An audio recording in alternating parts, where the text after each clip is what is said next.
नमस्कार, मेरा नाम प्रांशु है और हम सरस्वती बालिका विद्या मंदिर के छात्र हैं। जैसा आप सभी को पता है, हमारे देश के प्रधानमंत्री श्री नरेंद्र मोदी जी ने भारत को विकसित राष्ट्र बनाने का संकल्प लिया है। उसी श्रृंखला में बिल्डाथॉन 2025 के विकसित भारत थीम के अंतर्गत हमारी टीम रमन स्क्वाड ने सोलर एंड विंड एनर्जी का प्रोजेक्ट तैयार किया है। विकसित भारत का सपना हमारे देश की तरक्की और खुशहाली का प्रतीक है। विकसित भारत केवल आर्थिक उन्नति तक सीमित नहीं है, बल्कि इसमें सामाजिक, पर्यावरण की रक्षा और तकनीकी भी शामिल है। नमस्कार, मेरा नाम आरव मिश्रा है। नमस्कार, मेरा नाम दिव्यांश कुमार शर्मा है। नमस्कार, मेरा नाम आरव सिंह है। नमस्कार, मेरा नाम अखिल प्रताप सिंह और ये है हमारा model solar and wind energy. Aarav, आजकल पॉल्यूशन बहुत ज़्यादा बढ़ रहा है, तो इसे कम कैसे करें? देखो, अगर लोकल सोर्स की तो बहुत सारे हो जाएंगे, बट अगर एक ग्लोबली ले तो जैसे बड़े बड़े न्यूक्लियर पावर प्लांट होते हैं, चार्कोल रिएक्टर्स होते हैं, तो ये पोल्यूशन ज़्यादा फैलाते हैं। इसी के लिए हम लोग रेन्यूएबल सोर्स ऑफ एनर्जी का यूज़ कर सकते हैं, जो सन की लाइट से इलेक्ट्रिसिटी जनरेट करता है। ऐसी कोई रिन्यूएबल एनर्जी है? हाँ है। कौन सी? Solar energy. आरव, ये सोलर पैनल कैसे बनाए जाते हैं? जब हम लोग सैंड और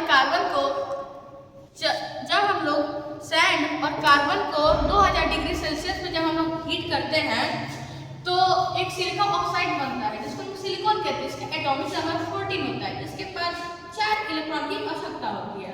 तो हम जब इसके अंदर एल्यूमिनियम की डोपिंग करा देते हैं तो इसको 4 इलेक्ट्रॉन की आवश्यकता होती है। उसके अंदर 5 इलेक्ट्रॉन होते हैं, उसको 1 इलेक्ट्रॉन की मात्रा ज़्यादा होती है। और जहाँ इलेक्ट्रॉन ज़्यादा रहेगा वहाँ पर तो नेगेटिविटी ज़्यादा रहेगी। और इसका जो दूसरा पार्ट है उसमें हम लोग फास्फोरस की डोपिंग कराते हैं, उसके पास 3 इलेक्ट्रॉन, तो 1 इलेक्ट्रॉन की कमी हो जाती है। इससे 2 पार्ट बनते हैं, इसको पी टाइप और N type, P N junction इसको बोलता है। तो जब सोलर पैनल में जब नेगेटिविटी जो है ऊपर साइड रहता है, ठीक, तो जब सन की जब रेस जब सोलर पैनल में पड़ती है तो उसका जो इलेक्ट्रॉन है वो फ्लो करने लगता है, उसको हम लोग वायर के थ्रू कंडक्ट करते हैं। The flow of electron is called current. गर्मियों में तो सोलर पैनल वर्क करता है, लेकिन ठंडियों में कैसे वर्क करेगा? हम सबको पता है कि गर्मियों में धूप तगड़ा होता है, लेकिन जब ठंडियों में धूप धीमी होती है, इसके लिए हम लोग सोलर पैनल बेसिकली 2 टाइप्स के होते हैं। एक होता है पॉलीक्रिस्टलाइन और एक होता है मोनोक्रिस्टलाइन। पॉलीक्रिस्टलाइन ब्लू कलर का होता है, मोनोक्रिस्टलाइन ब्लैक कलर का होता है। तो जो पॉलीक्रिस्टलाइन होता है उसको पूरा धूप चाहिए होता है, लेकिन जो मोनोक्रिस्टलाइन उसको हल्की सी लाइट मिले तो वो अपना एनर्जी यूज करेगा, जिसमें हम लोग ठंडियों में मोनोक्रिस्टलाइन का यूज कर सकते हैं।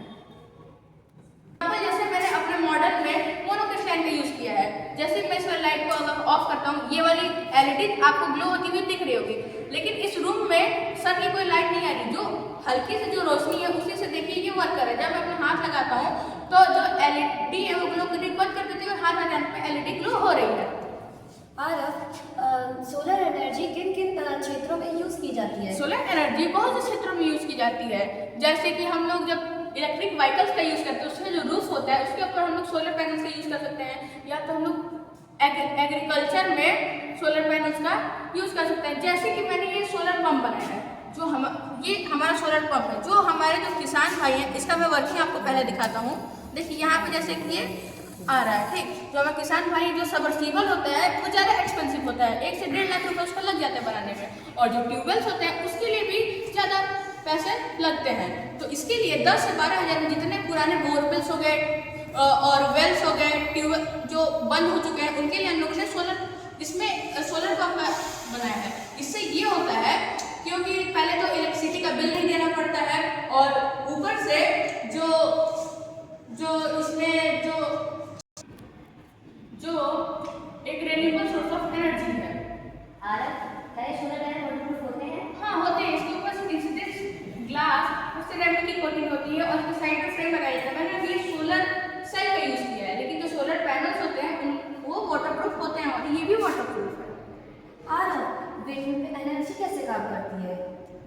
जो विंड एनर्जी है, जब एयर की थ्रस्ट जब इसके प्रोपेलर्स में पड़ती है तो जब जो प्रोपेलर है इसके अंदर इसका 1:100 का रेशियो होता है। इसका जो गियर बॉक्स होता है विंडमिल का, वो इसको रोटेट कराता है। जैसे कि मैं आपको ये दिखा सकता हूँ कि इस टाइम पर अभी ये जो विंडमिल मैंने मॉडल जो है मेरा रोटेट कर रहा है। ऐसे देखा जाए तो जैसे ये विंड मिल रोटेट कर रहा है, इससे इलेक्ट्रिसिटी जनरेट होती है, जिसको यहाँ पे जो बैटरी है वो स्टोर करी है। जब मैं इसको ऑन करता हूँ तो लाइट जल रही है। ये विंड मिल का यूज होती है। आरव, अगर विंड मिल में